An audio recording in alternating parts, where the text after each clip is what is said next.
Patti Girardi. I'm an instructor for IMC 613, Brand Equity Management. Awesome course. I have a feeling there's probably some students in here that I've had that I don't know about. Raise your hands. Yeah, hi guys, welcome. Hi Nick. Hi there. So we're going to have a really great time in this session. In my other job, the other part of my professional life, I head up the higher education division of Chartwells, which is a food service provider to about 270 colleges and universities nationwide. We're actually a division of Compass Group, which is the largest food service provider in the world. And what we do is we install beautiful food courts like the one that you see on campus here, and we operate all-you-can-eat dining establishments as well as provide catering services. And what is so fascinating about our business right now is that half of our guests are millennials and half of our guests are Generation Z, which is a very interesting marketing challenge. So what I'm going to do today is, number one, emphasize that Generation Z are not millennials. And you're going to hear it all the time. I'm sure you do hear it now. People refer to kids these days as millennials. Well, guess what? The millennials aren't kids anymore.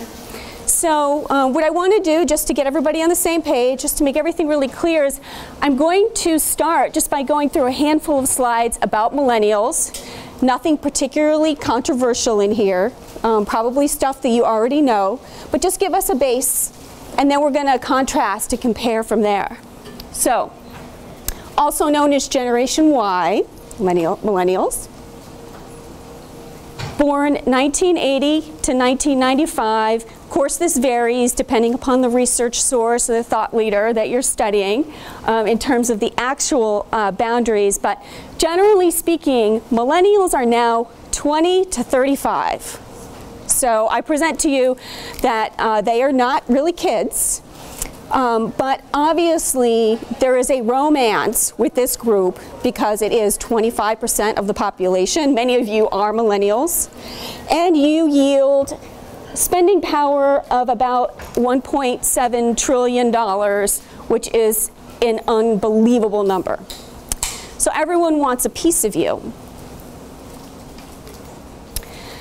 And generally speaking, we describe this group as being very optimistic. And in fact, about half of millennials feel that the country's best days are ahead of them. Versus 42% for Generation X, which is my generation, and 44% for baby boomers. So the facts kind of support this. Now, why are they so optimistic? Generally speaking, we describe this group as getting a lot of good positive attention at home. So about 85%, which is an enormous number, identify one or both parents as their best friends. So that's pretty cool. And because they're used to getting so much attention at home and otherwise, they really value freedom and choice and customization and personalization, and there is in fact a great expectation that brands are going to cater to their needs. And there you are, you know, looking at an image right now of just that, of Coca-Cola catering to the personalization demands of the millennial generation.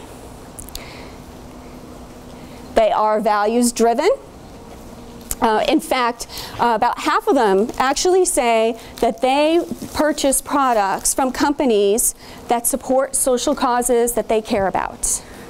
And 70% buy less bottled water out of concern for the material's impact on the environment. So the beliefs are starting to manifest themselves in purchase behavior, which was not always the case. And they are more diverse than the population, than the general population, have a high tolerance for diverse backgrounds. 43% are non-Caucasian. And then finally, of course, no description of any generation these days would be complete without a comment about technology. And of course, the millennials are described as tech savvy, having really grown up with the internet, and the first generation to fully accept social media. But I say tech savvy. I don't say tech innate. I don't say tech natured, because it's the group that we're here to talk about today that is the real techie generation. So before I move on to the topic at hand, anybody have any questions or comments about the millennial generation? Okay, good. We're all on the same page. So Generation Z, born 1995 to 2010. They are 5 to 20 years old now, which is crazy. They are now the largest population. So more than 25% of the population. And at that age, at the young age that they are, they command $44 billion in spending power. Why is that? It's because they pull in an average allowance of $16.90 per week. Wish I had that allowance when I was growing up, but I had to get a paper route. Anybody here have, you look like a pretty young audience in general, but does anybody have any Gen Z at home? Great, good, okay, good. We've got some real life examples here, living and breathing some of these characteristics. So some of this is going to sound very familiar to you guys. Okay. Now, unlike the millennials who grew up in a pretty positive time, one of the defining moments, of course, for Generation Z is living through 9/11 and the Great Recession. And because of this, there is a kind of a different, kind of a little bit of a different belief system that we'll get into. But also, in spite of the fact that they do command a nice amount of spending power, 1 in 4 still are living in poverty. So there's a real seriousness that we're going to explore. And it's really important to understand this as marketers, because we can really get into some trouble if we expect the same kinds of spending behaviors to continue with this group. They are focused and realistic. Many of them live with millennial siblings, and they've seen the struggle of the millennials and are resolved to do things differently. So that's really interesting. If you're a potential employer, that's especially interesting, because one thing that we talk about a lot, especially being part of a large organization, is we can't wait for them to get into the workforce, because they really want to work. They really want to bring home. They are diverse. They are diverse in a way that the millennial generation is appreciative of, but not comprised of. Since the year 2000, there's been a 50% increase in multiracial youth. So this is an audience that really truly has the diversity ingrained in it, in its DNA, versus an appreciation for different backgrounds and representation of different backgrounds. And they are excruciatingly concerned about the health of the planet. If you think Gen Y, and I mean, I know we've got a lot of you in here, so, but you know, we care about the planet. These guys, 76% of them wake up every day actively thinking and worrying about man's impact on the planet. 26% of 16 to 19-year-olds volunteer. It's a really nice statistic. They are determined to give back, to make an impact. And in fact, about 60% of them have already decided at their young age that they want to be in a job that makes an impact on the world. And that, you can compare that to a statistic on the millennials of about 39%. So, so definitely a difference there.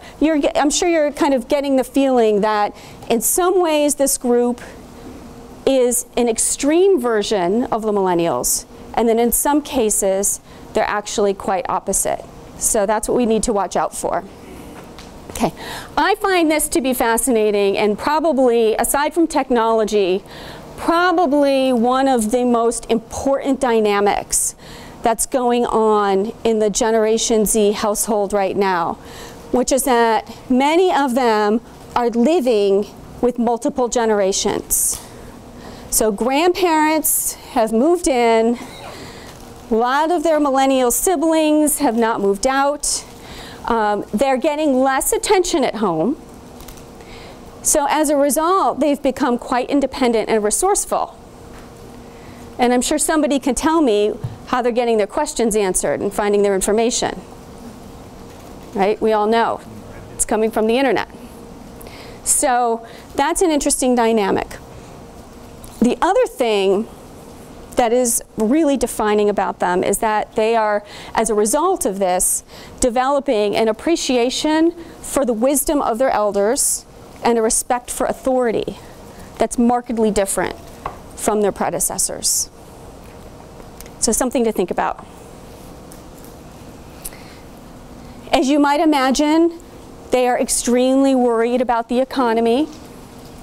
They are, in some cases, living with one parent who's lost a job, or both parents have lost a job.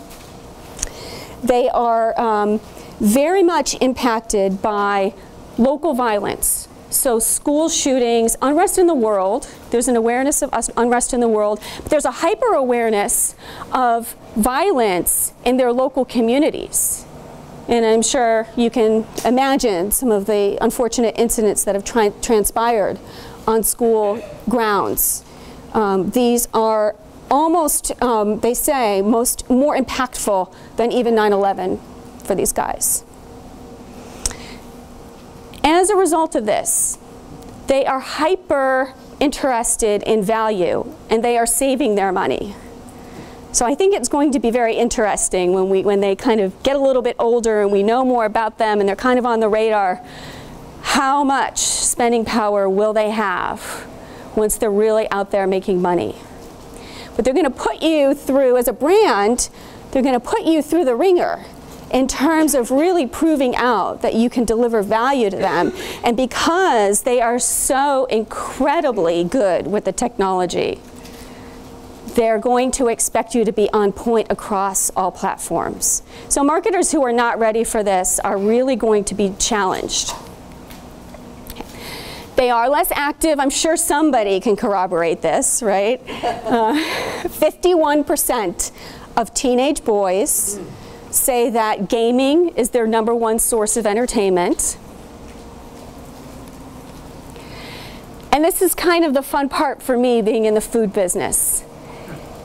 We always looked at the millennial generation as a generation of foodies and more sophisticated palates, and especially international palates, and trying sushi for the first time at very young ages, things like that. And in fact, as an organization, we reinvented our dining program from the the hot service line, which some of us will remember, and the salad bar, to a more interactive, engaging, dynamic model whereby our guests now, our college guests, shop from one station to the next and interact with our chefs, and it's much more interesting, and the variety is much more substantial.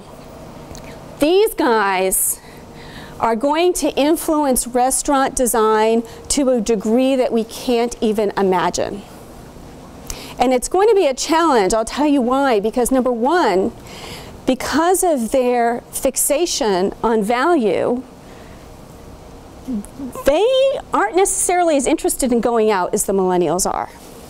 They're really interested in cooking at home, in learning how to cook. They're extremely interested in where their food comes from.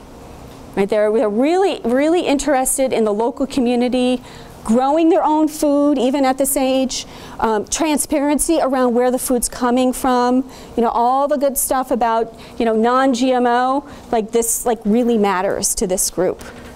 So that is really going to put pressure on the food industry, number one. Number two, they're always taking pictures of their food, right? They're constantly interacting with their food, in a way that if your food doesn't look good, it's going to be all over the internet. So, so this, again, the standards in terms of presentation are greatly heightened. Now, some of the movement within restaurants in particular toward collaborative tables and use of recycled materials, these are things that have all become very important to the millennial generation. They will continue. But the bar that's going to go up is around design and the selfie revolution. So if you think about this sort of constant loop of Generation Z taking a selfie, posting a selfie, commenting, and it just goes around and around and around in a way that it has not gone in generations. What does that mean? That means that your restaurant has to look good as a background for a selfie.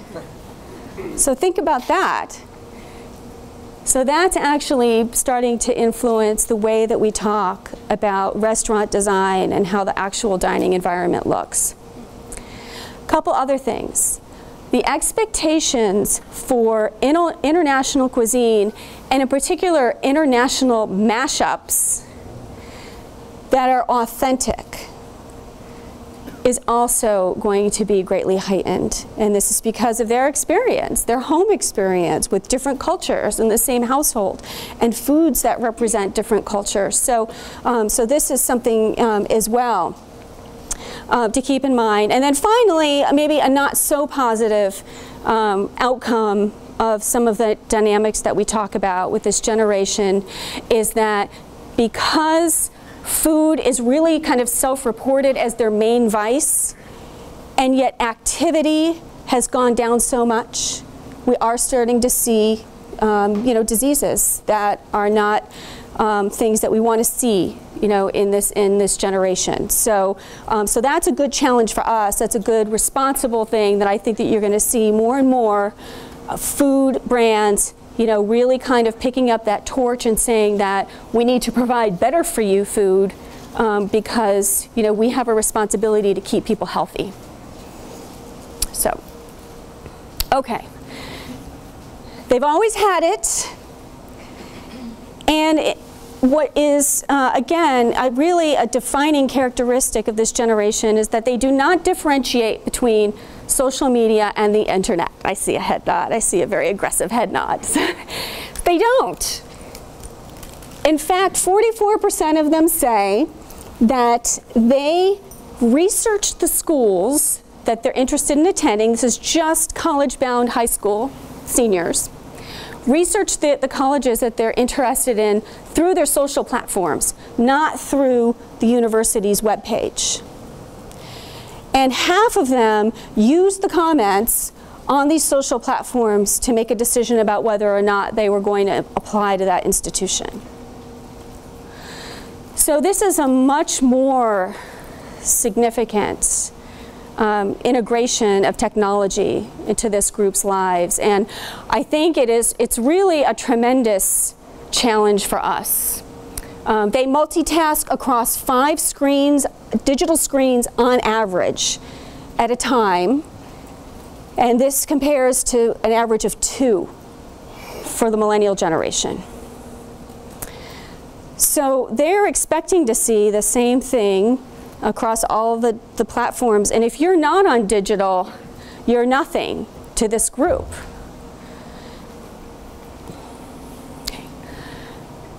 Thought leaders like the Harvard School of Public Health have been doing a lot of research around the behaviors of this generation, and they've actually described it as lacking situational awareness because of the overly reliant behavior, reliance on devices. They've actually kind of talked a lot about this group being unable to give directions and just generally unaware of their surroundings. One of the things that they really encourage brands who are looking to do well with this generation to do is to help promote one-on-one relationships. Because you've got, the relationships are not happening like this. They're happening like this, even if they're in the same room. So, you know, that's also something that we've got to keep in mind. And they communicate with images, unlike the millennial generation, which tends to rely more on kind of short sound bites, if you will, kind of text sound bites, things like that. You know, this is an extremely visual group. You know, there's been a lot of speculation about why this is. I'll toss just a couple of things out there, for, you know, but we can debate later, certainly. You know, some say it's because they are extremely paranoid about privacy. And so their perception is that if they're communicating in images, that's some kind of a code, and, you know, nobody's going to know what they're talking about, or at least, you know, their parents aren't going to know what they're talking about. Now, I've had some parents debate this with me and say, well, they just think that they're lazy and they don't want to write things out, and they know what they're talking about, so it doesn't matter. So I don't know.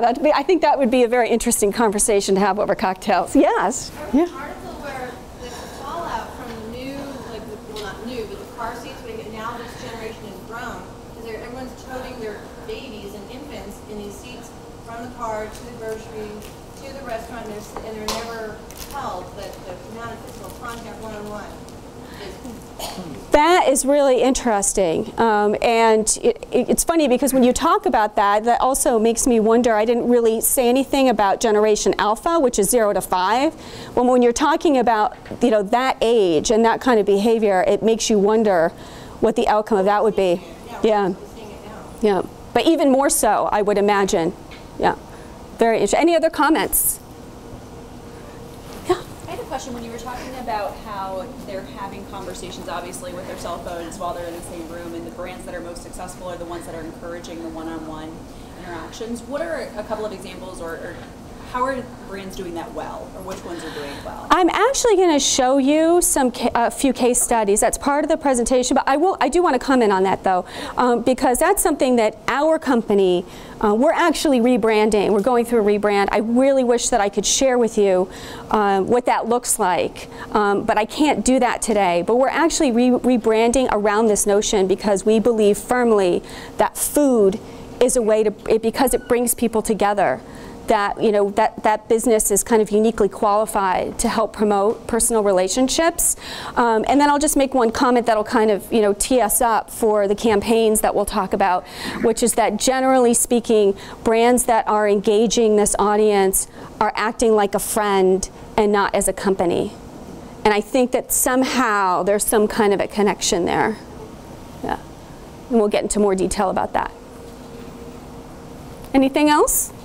Right now? I was just going to comment on these emojis and this communicating with images. I just recently, I think yesterday or the day before, read an article about how kids or Gen Z or whatever are using these emojis to even communicate abuse.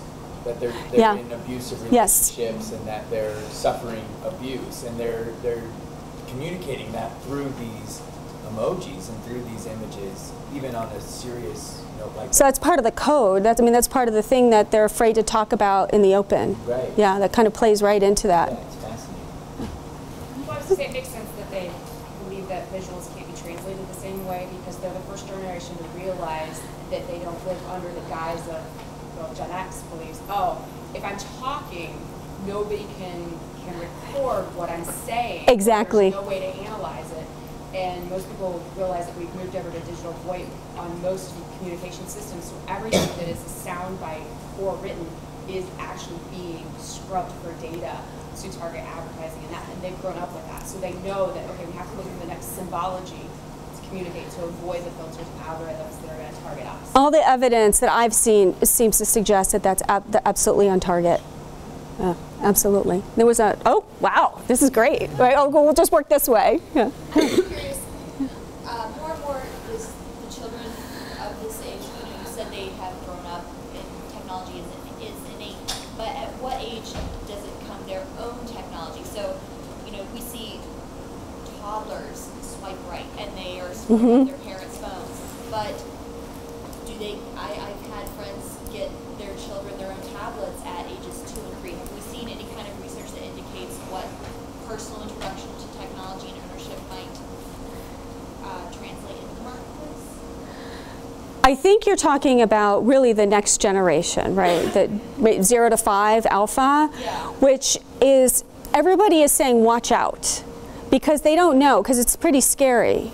I think we're talking about a group here that is, I wouldn't say balanced, I wouldn't say that they've been corrupted, but we're seeing signs that, some of the signs that we're talking about, imply that, the excessive technology is having, in part, a detrimental impact. But it's really alpha that I think we have to watch out for, because that is the group that is coming out of the womb with a cell phone in their hand. Yeah, definitely. Stacy. I was just going to speak to what you talked about regarding colleges and how this generation in particular is making decisions, because I work in an independent school and we talked about this, and it's grades 5 through 12, and in our admissions office what we're seeing more and more, and I'm a parent so this makes me absolutely, it blows my mind, but what we're seeing more and more is that it is the children who are the decision makers in their education, not the parents. And I don't know whether that speaks to millennial parenting more than it speaks to the independence of this generation, or whether it speaks to the independence of this generation. As a millennial parent, there is no way I would let my child choose what high school or what grade school he or she attends, but it seems like we're seeing that trend. And so now it's not just that we're marketing our message to the parents, but we're finding that we're having to speak to 13-year-old girls that are basing their decisions on God knows what, it's frightening. But I think some of that has to do with the independence, because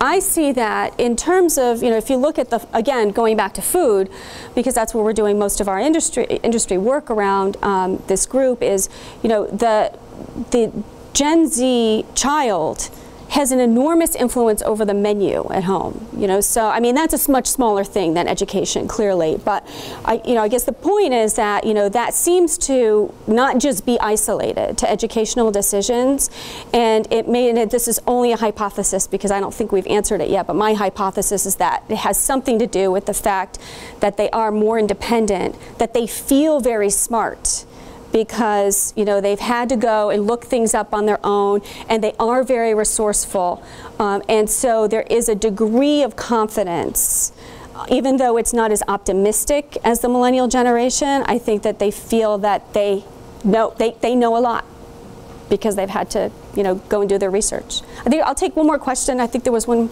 more. Okay.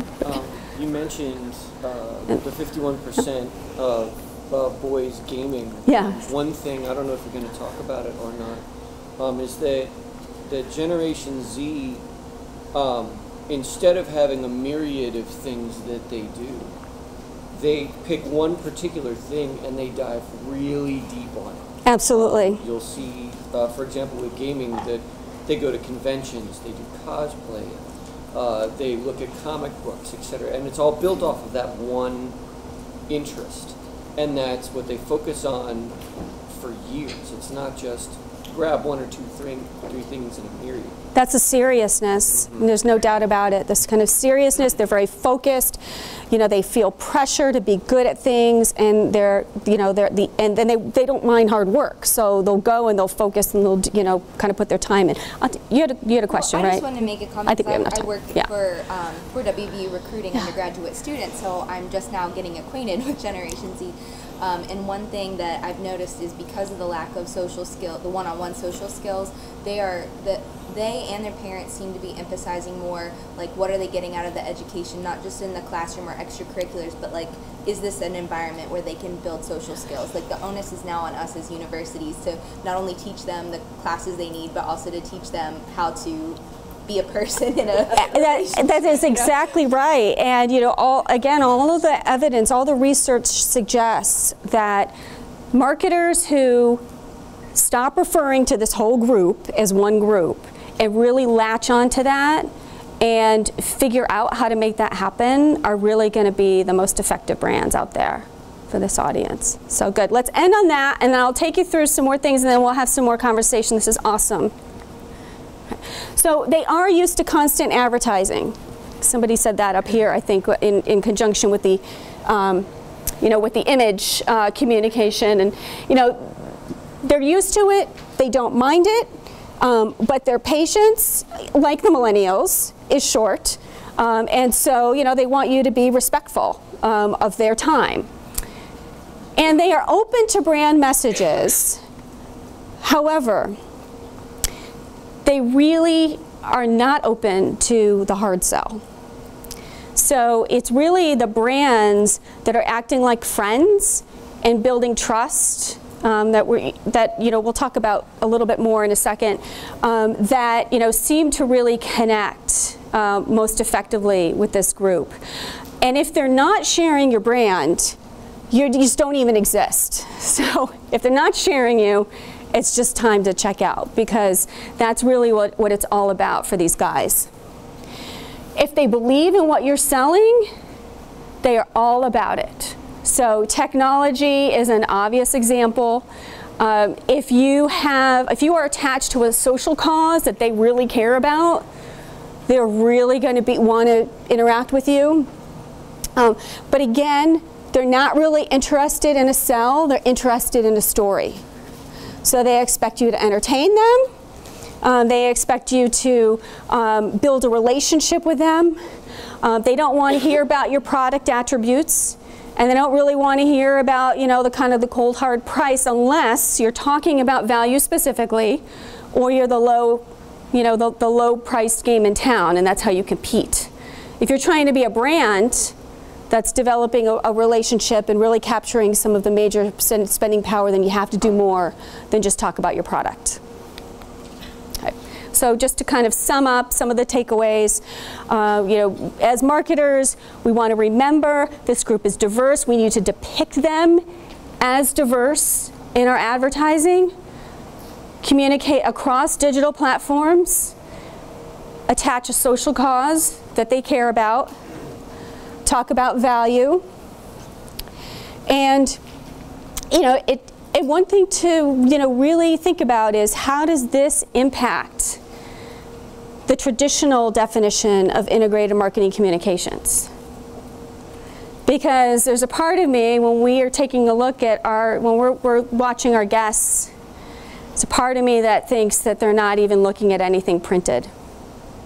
So maybe the definition of integrated marketing communications goes all digital with this group. Who knows? It's just a question. I'm throwing it out there. I think it's something to think about. Okay. But don't treat them like millennials. So we're going to go through a few campaigns. And now the first campaign isn't necessarily new, but there's some things about it that are extremely interesting and extremely effective in terms of latching onto this audience. This is going to be Evian water, and the babies are going to come out, and then we'll talk about this.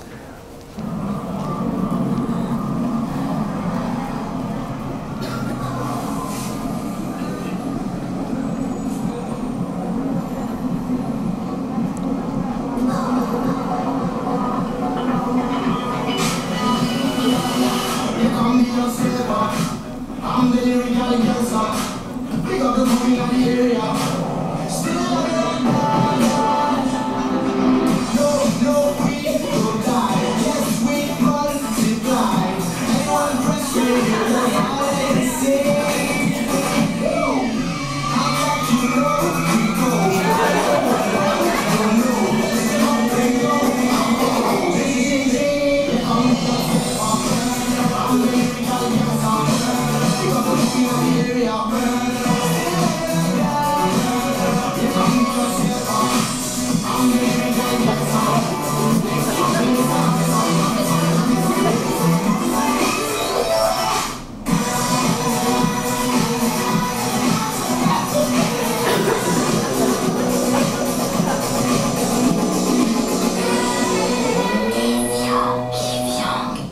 Who's seen this ad before? You two? Okay, so some of you have seen it already. This is from 2013. The babies have been around for a long time. They're part of Evian's brand story. But the reason why I showed it is because this particular ad was part of a deliberate strategy to take the brand, which is a more kind of sophisticated brand, and make it youthful and really break through to this group. And a couple of things that are really important about how they did this was, of course, the personalization. So now the baby looks like the customer, the consumer, and you've got this sort of I'm famous thing that's kind of going on that plays into this whole selfie mentality and look at me. Second thing is that there was an app that was launched in conjunction with the ad, so you could actually see yourself as a baby. I actually didn't get a chance to download it. I actually read some reviews. They weren't so hot. So, but the fact that you kind of get the idea that that's a really important part of the campaign. Sure. They did a brilliant job too, I think, when they brought the demographics together with like the Running Man or Walking Man, whatever those dances are for multiple generations. So. Exactly. It really appeals to a wide audience. Definitely. Okay, now I'm going to talk about beats, which is, dominant, right? Beats are, Beats rules this generation. So the Show Your Color campaign, let's watch and then we'll talk about it.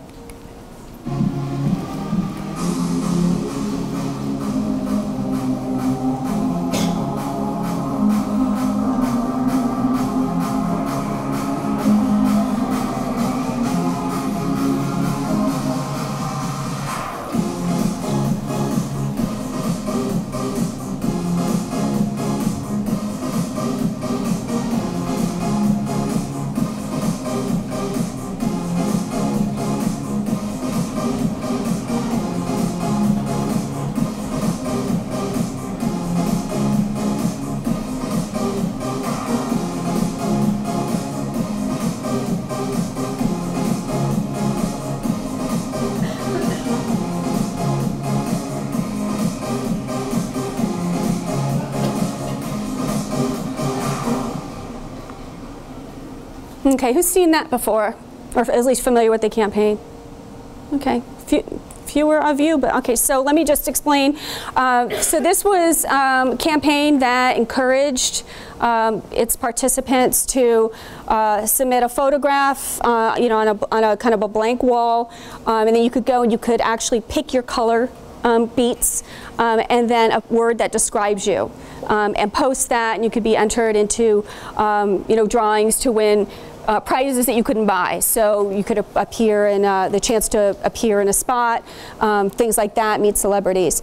In conjunction with that, Beats was also pretty masterful and maybe even a little bit lucky because they did also employ a guerrilla marketing strategy in conjunction with the 2012 Olympics and sent customized headphones to some of the most popular athletes. And so those influencers also kind of got on the bandwagon and became part of the buzz around the brand. You saw the engagement statistics in the video, and it's just clear that this is now a brand that dominates the category. I'm going to show you one more video. This is Lay's. Do us a flavor. You've probably all seen this in some form, depending upon what platform you spend the most time with. You've seen an adult version. I just want to show an example of the creative for its playful nature, because it is very playful. It is definitely very much in keeping with the tone that makes sense to communicate with for this group, and then I'll make a few comments. It's no surprise that as you come, are yummy as can be. We're baking no cheeseburgers, no one will disagree. But if you take a tasty treat and make it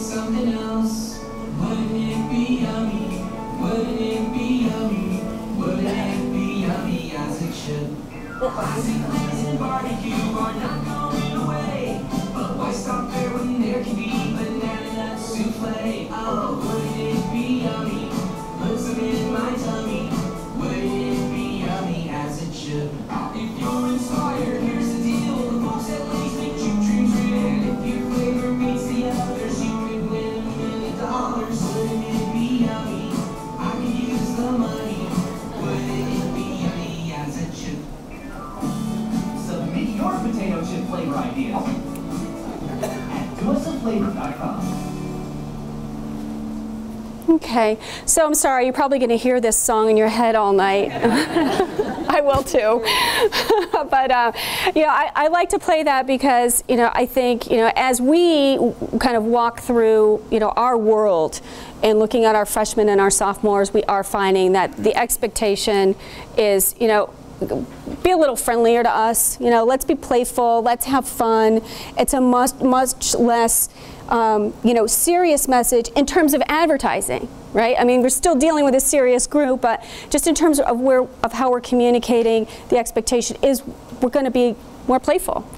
So I think that's a good example of it. Of course, the user generated content piece is also very much on fleek with this group. Of course, there's always a lot of debate about that because Lay's got lots of submissions that perhaps that brand's not going to talk about, or introducing toothpaste flavors, things like that. There's kind of a little bit of chatter in terms of how successful is that campaign in total. But I think the characteristics of the advertising are worth mentioning, and user-generated strategies done correctly work with this group. So something else to remember. And one more brand that must be talked about in conjunction with this group is Taco Bell. First to Vine, first to Periscope, first to Snapchat. This is a brand that has dedicated itself to being a friend to this audience. I mean, that really is the strategy with Taco Bell. So, an example here, in terms of, again, the personalization effect, the Snapchat story, with an opportunity to customize your Valentine and send it. And, we're not asking you to do anything, even though our product's pictured, we just want to be your friend. So, another strategy, again, that is very much in tune with this generation. So those are my formal slides, and I would love to continue the conversation if there are other comments or questions. Yeah. I taught a 200-level ad strategies class last year, and I'm so glad you picked Beats because that was the divisive product. It was I had a non-traditional mix of students as well as 18, 19, 20, and the non-traditional students were adamant. You're not paying that amount of money for a set of headphones. But the younger students loved them because of the personalization, the customization, the problem solution, and that it was built out of an entrepreneurial spirit. And so they were willing to invest the initial upfront cost because the idea was they'll have long-term value over time. Exactly. So thank you for using that example because I really, as soon as you said it, I even mentioned, I said, oh, that was so divisive for my students. And you could really, the generation gap was so apparent in that moment between the traditional students who were right on that cusp of being Millennial and Generation Z, and the older students who were maybe even a little bit of X. And so it really was that value-added issue. So thank you for that. Oh, you're welcome. Thank you. Yeah. You mentioned a bunch of campaigns here that were really successful. Do you have any examples of something that really didn't work? Or hasn't gone well? Let's see. That's a really good. Oh, that's such a good question. I think someone wants to jump in. Are you okay? I'm going to let her jump in. The question is examples of campaigns that have not gone well with this group. And I thought someone wanted to jump in, so I'm going to let you jump in. Yeah. Yeah.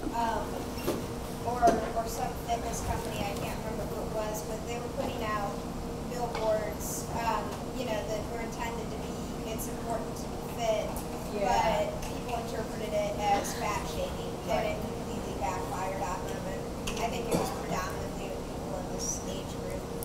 And another thing too that's kind of a hot button with these guys is even though I don't have an example of a brand at my fingertips, but just generally speaking, brands that make claims about sustainability and other social causes and don't back them up tend to experience a tremendous amount of backlash, because this group will really call them to task on that. So I mean, that's hashtag race together is a perfect. Perfect example. Thank you. Really back Yeah, perfect. What was the example? Hashtag race together by Starbucks. Yeah. Or let's race together. Yeah. Victoria's Secret had the perfect body. Oh yeah, that one. Yeah, that's a great example. We can't hear back here. What was this again? Victoria's Secret. Yeah. Yeah.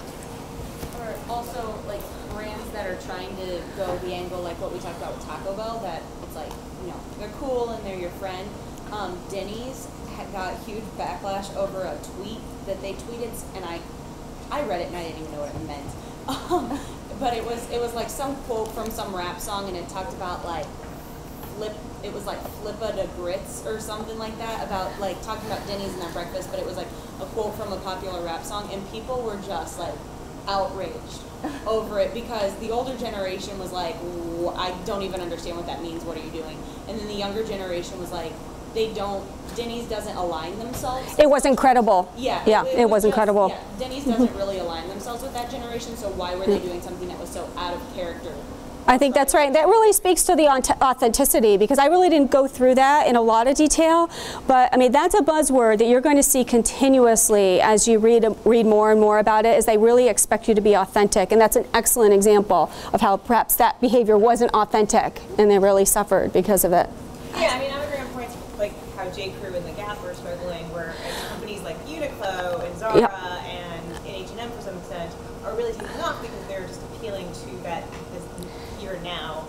Exactly. You know, clothing sustainability model. Exactly right. In the store every day. Yeah, because Old Navy is now doing extremely well, Right. and Banana Republic, you know, I think it's part of the Gap family, I believe, but also not doing so hot. Right. Yeah, really stale. I have a question of sort of a different angle.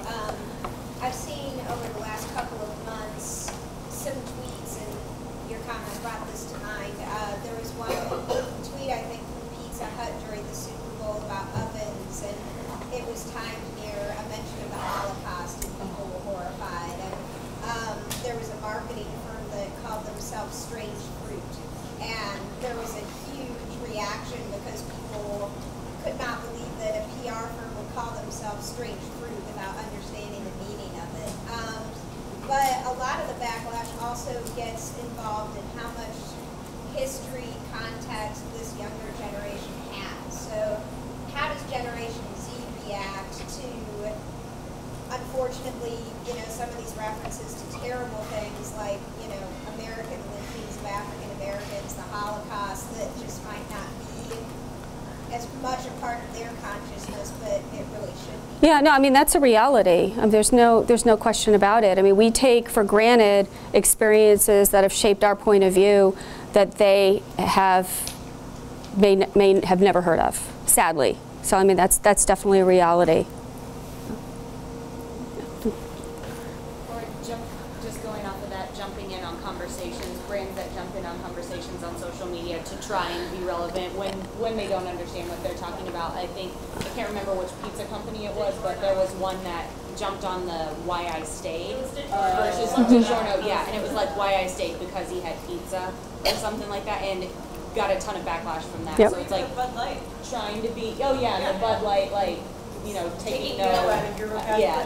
and like, things that they're trying to like jump in on the trends to be cool without fully understanding what is going on. Like, just because it's a trending topic doesn't mean your brand has a place in joining the conversation.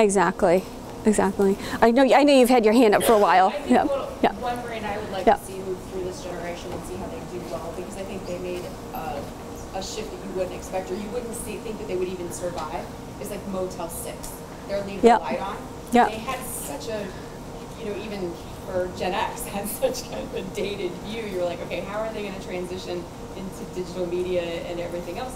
And they just took they kept everything that was iconic for them and poked fun at their ageism. They're like, we're trying it, we're not good at it, you know, this is who we are. But much like in that essence, much like a grandparent would be trying to do it with the next generation. So as we go to Gen Alpha, it will be interesting to see Oh, it's not brand that survives. But they're genuine, and it can be done. And actually, it's funny because I just didn't have time to put it in, but I saw the Kohls, one of the new Kohls ads this morning, and I thought, oh, I should put that in. Anybody seen the latest Kohls advertising? Which, okay, you wouldn't, I mean, it's extremely, I mean, talk about a song that'll stay in your head all day, but very much aligned with the brand. Keep an eye out for it, or Google, you know, or go to YouTube. Kohls is doing a really interesting job of shifting what, you know, is a really stale brand to a much hipper persona, like in a pretty authentic way, I think. It's mirroring what Penny's tried to do a few years ago. Except they're doing it well. Yeah, yeah. And I don't know if Penny's had their timing wrong because it in itself, it wasn't, you know what I mean, it just didn't hit. Exactly. It was like they might have been a half a shade ahead or what, but I'm wondering, is it somewhat similar? I think it's a lot hipper. Yeah, check it out for sure. I'd love to hear your thoughts about it.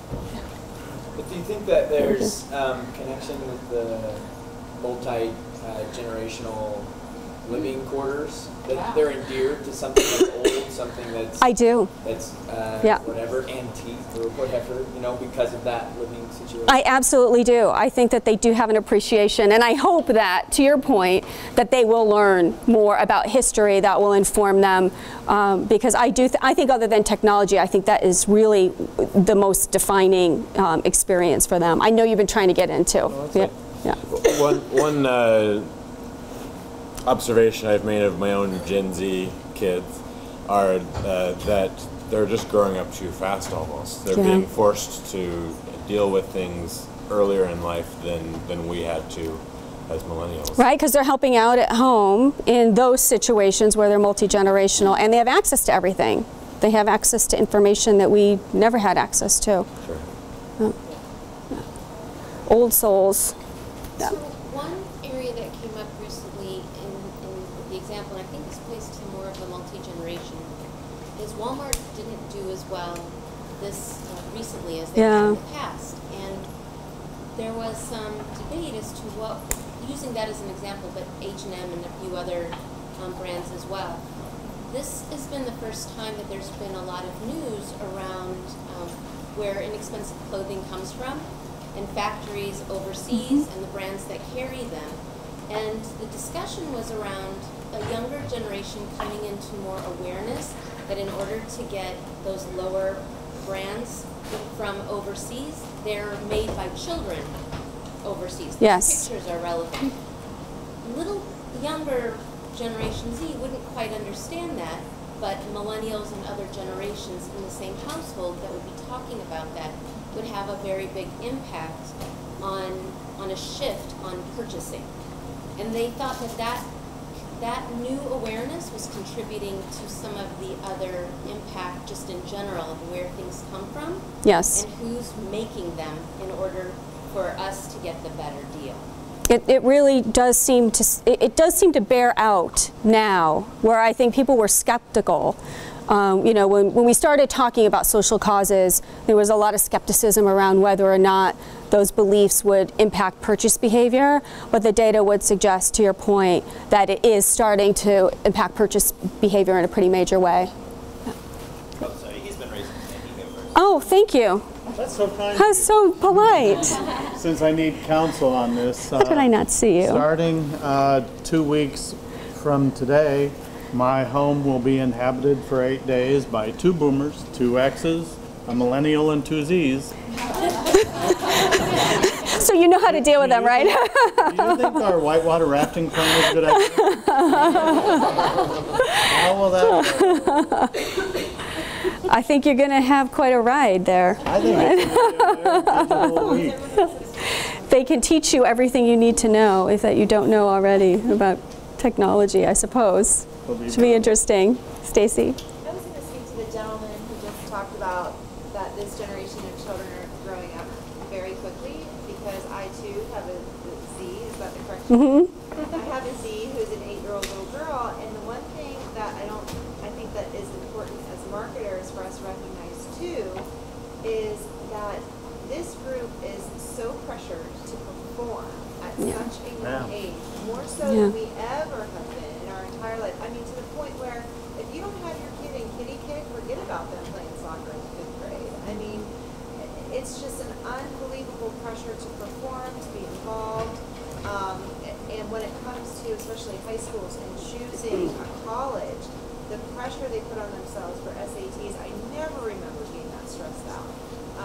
So I think too, to some degree, that speaks to the seriousness that you talked about of this group, but I think that the seriousness is a result of competitiveness and that they need to be to survive in the world that they're growing up in. Mm-hmm. And is the seriousness more girls than boys? I haven't seen it. Yeah, I haven't seen anything that differentiates between the two. I've seen it. Yeah. I think it's millennial parents. Yeah. I absolutely do. It's a combination of millennial parents and then just the reality, just the more realistic viewpoint and being afraid, fear, really, you know, not succeeding. I think we have like time for 2 more questions. So you and then yes. Oh, I'm sorry. Excuse me. And then we'll finish up with you. Yeah. I know it's still pretty early on, but you talk about how with Gen Y there were some things that carried over to Gen Z and kind of amplified, but then there were other things that kind of, you know, Gen Z started doing the exact opposite. I know it's still early on with Gen Alpha, is that what you're saying? Yes, yeah. What, do you see anything that's going to carry over from Z, or do you think that there are some things, like specific characteristics that you know, but I know it's still... The only thing that's clear is the technology. Yeah. I mean, that's the only thing, is that, I mean, if you can, I mean, I can't even just, I just can't even imagine, you know, a group that's more tech native than this group. I can't even imagine it, but it's going to happen. So it's going to be very interesting. Other than that, no, I haven't seen any other data that would define alpha just yet. And last question? I was just going to comment on what you were saying about the factories and the clothing. There was a campaign in Europe where there were vending machines and you had the opportunity to get free t-shirts but you had to watch a video first. And the video displayed what the actual production of the t-shirts looked like. And the percentage of people that did not take the t-shirt was drastic to the ones that did, which showed how awful they were. So I think that speaks like to the value. They love value, but at the same time, they really, really care about the social cause. Definitely, definitely. Thank you for that. Thank you all so much. What a great group. I had a blast. Hope you did too.